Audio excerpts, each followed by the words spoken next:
guys, what's up? How are you? I hope that you guys are having an amazing day today. Thank you so much for clicking on this video. If you are new here, hi, my name is Jarrell, and in today's video we're going to be doing a tag. I was actually watching Emily. I will link her channel down below in the description area, and she was doing this tag. She said that the originator of this tag is someone else. I will link everything that you need to know down below.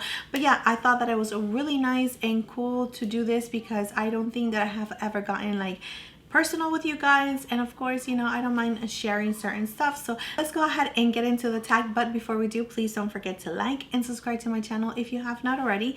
You can also click on the little bell that will notify you whenever I upload a new video. And without further ado, let's get on to the video.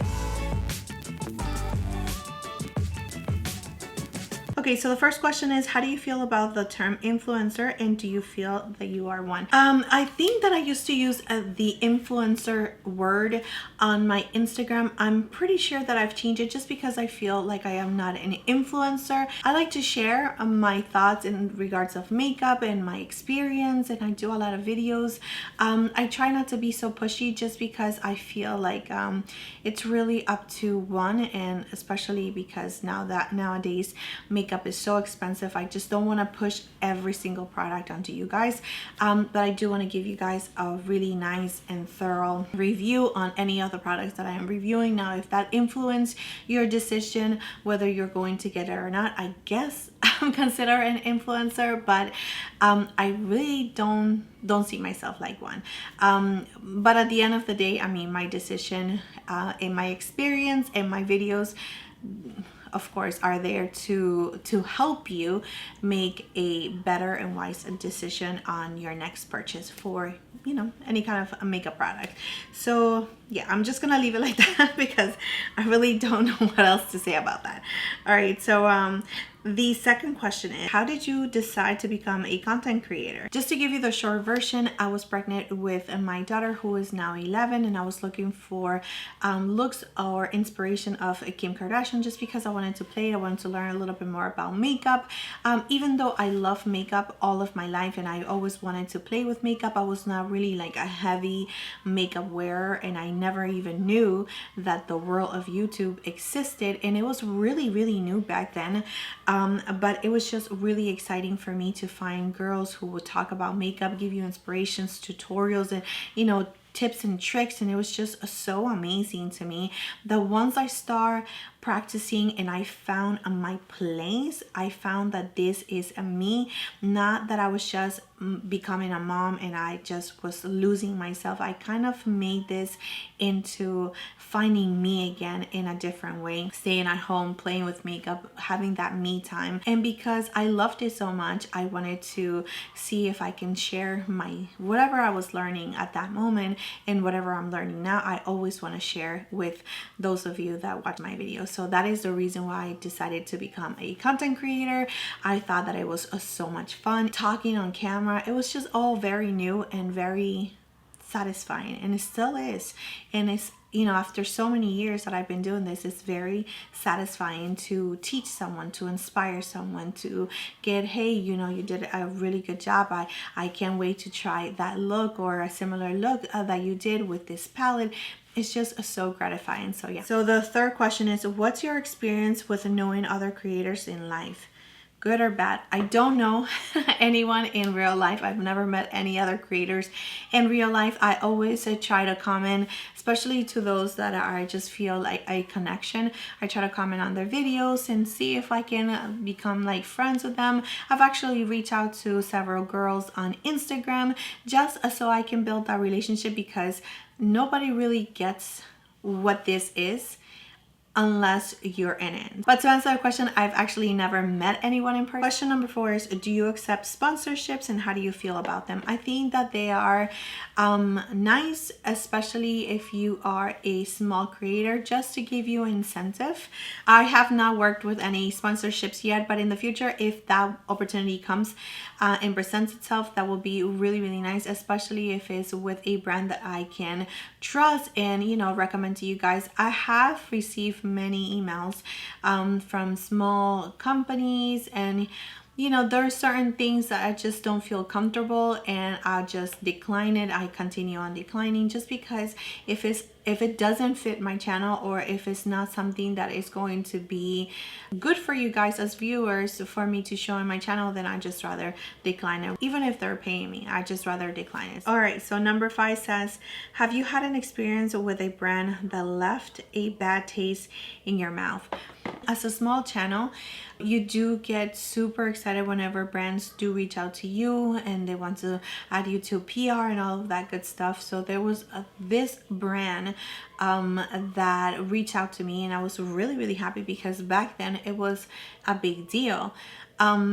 And they said that, you know, send me your information, and I replied to the email and I said, yes, of course, I'm super excited, thank you so much, here is my information. And they just kind of left me hanging. I reached out to them again several times, just to make sure that they have received my information, if I was still in their radar for PR, because I was really excited, just because it was a brand new company, but it was like a company that a lot of people were talking about at that moment. And unfortunately, they never replied to me. They never said, hey, we changed our mind, you know, maybe next time, or, you know, at this moment we're not giving out PR anymore. I mean, nothing at all. But I got over it. Number 6 says, how do you deal with negative comments? And to be quite frank with you guys, I have never received like negative comments to the point that has made me super sad or made me cry or doubt myself or anything like that. I have received negative comments here and there that I talk a lot. And I said, yes, that is true.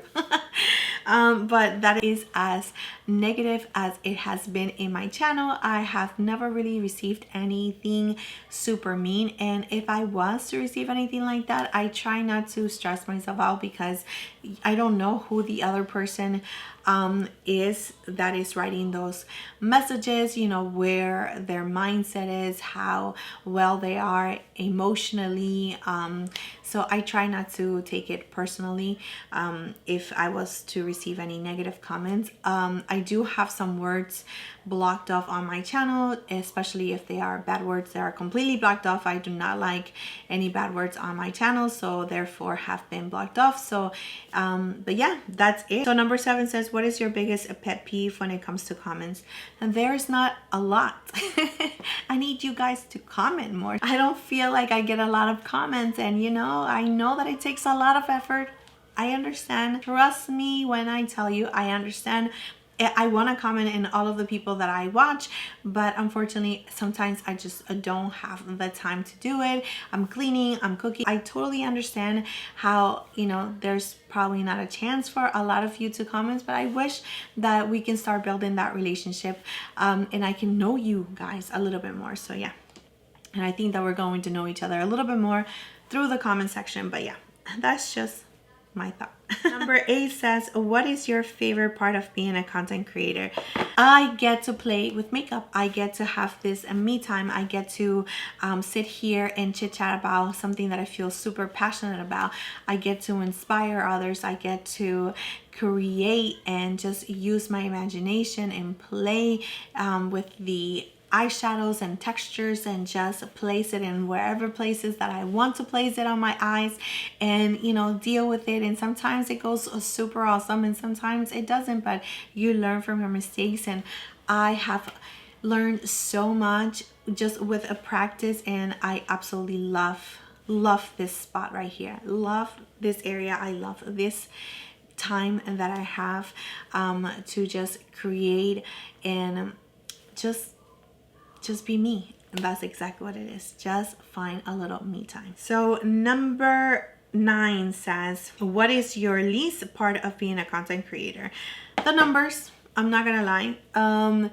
You want to grow. I want to grow. I don't want to be famous. I've told this to my husband and my sisters. Like, I don't want to be famous. I don't want to be like, oh my gosh, you know, I don't want to go viral. I don't want any of that. But it will be really nice if I can do this for a living. It will be really nice for me to, you know, stay at home and have the little income so I can help my husband, and I can like put something, you know, towards our home, towards our future, and just have that independence at the same time. It's just very difficult, sometimes discouraging. You put so much work out there, you just put your heart and soul, and you thinking that, you know, you did such an amazing job with this video and that you're going to get a little bit more views and people are going to start finding you, because it has to be like a specific person that watches me. Not everyone is going to watch me. I am not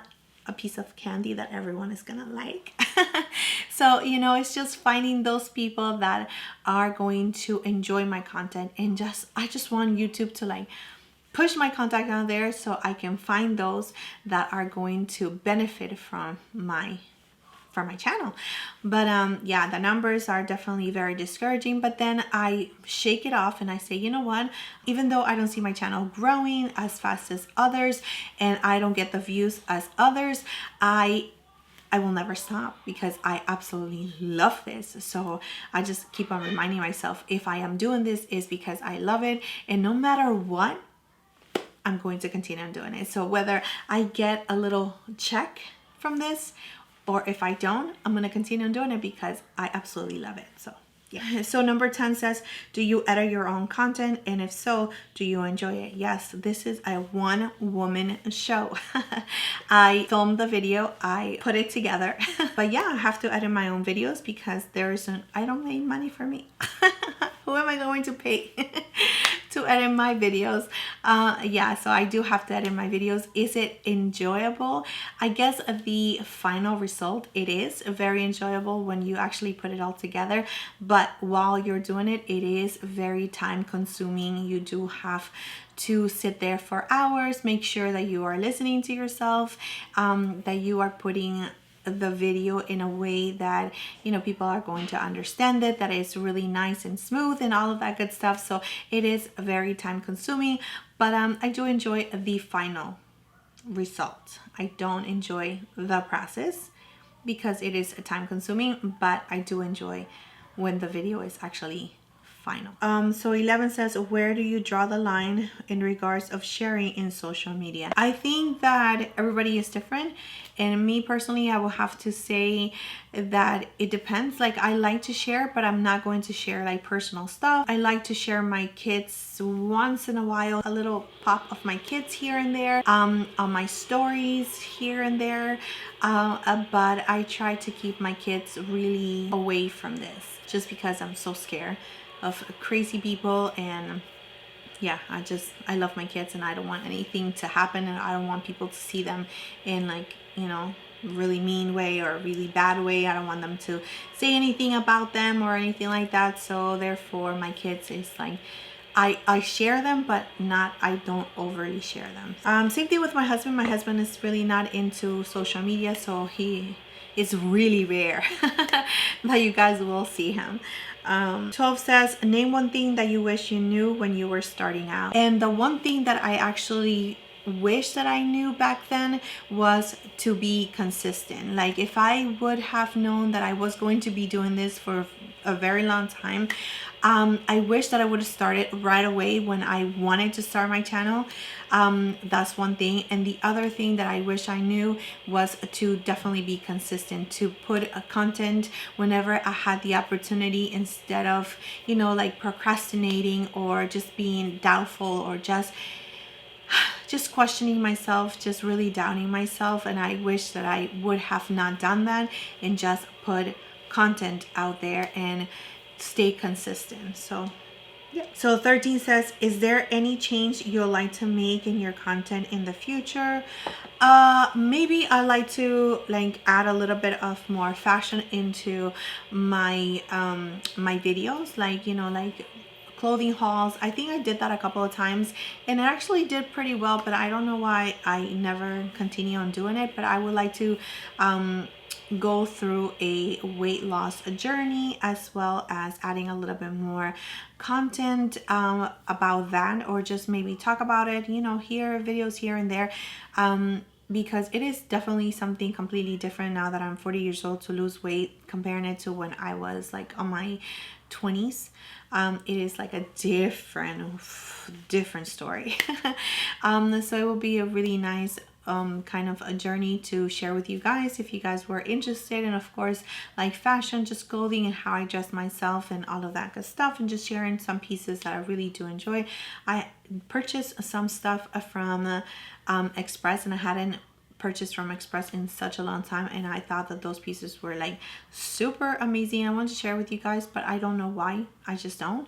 Maybe because I'm mostly focused on makeup, but if you guys are interested in like seeing like what I buy for clothing, let me know in the comment section down below, because I will definitely like to incorporate that into my channel if you guys are interested. 14 says, what company collab is your dream? Wow, if they would have asked me this a couple of years back, I would have hands down said Anastasia Beverly Hills, but now it has changed, and I will have to say either Natasha Denona. Oh, what? Natasha Denona or Pat McGrath. Those two right there are just main brands that I feature here on my channel, and I absolutely love them. I mean, do I ever see me collabing with them? Never, for sure. And that's okay, but it would be really nice to, you know, have that dream, because it is definitely a dream. 15 says, what other creator do you admire, want to work with? Once again, back in the days, I would have said like Christine Dominique, and I still do. I mean, she's amazing, but that's just like in another level of, you know, of a creator. But nowadays, for sure, 100%, hands down, it will have to be Morgan. I absolutely love her. I think that she is just so amazing. I love her videos. I love the way that she just expresses herself, the way that she talks, her energy, the way that she teaches us, and that it's just, she's so amazing, very knowledgeable about what she does. She's so into it. She's very constant. She's a professional for sure, 100%, and I just love her whole entire channel. I think that she does such an amazing job. So yeah, definitely her. Okay, 16 says, what kind of content do you hate? I will have to say empties. Just because I don't know, people don't watch them anymore. But yeah, I mean, I don't hate it. I just don't think that is worth my time. Last question is, have you ever had to deal with cancel culture? And if so, how? No, I don't think so.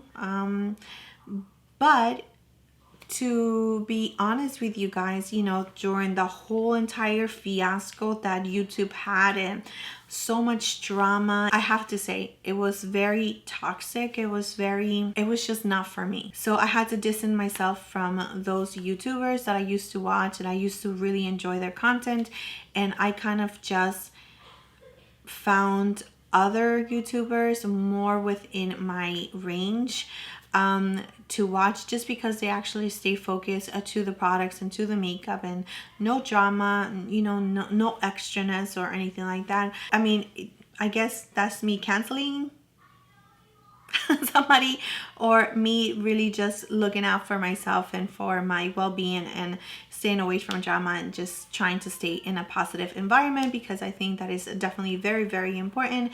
And that's why I still follow certain big YouTubers, and some I just stop, because you know, if it's not something that is going to be positive in your life, then you maybe just have to let it go. So yeah, that is it. I hope that that answered that question. I hope that it did. Maybe it didn't, but that's okay. That is it, my beautiful people. Thank you so much for being here. Thank you so much for your love, your time, and support. Please don't forget to like and subscribe to my channel if you have not already, and I will see you next time.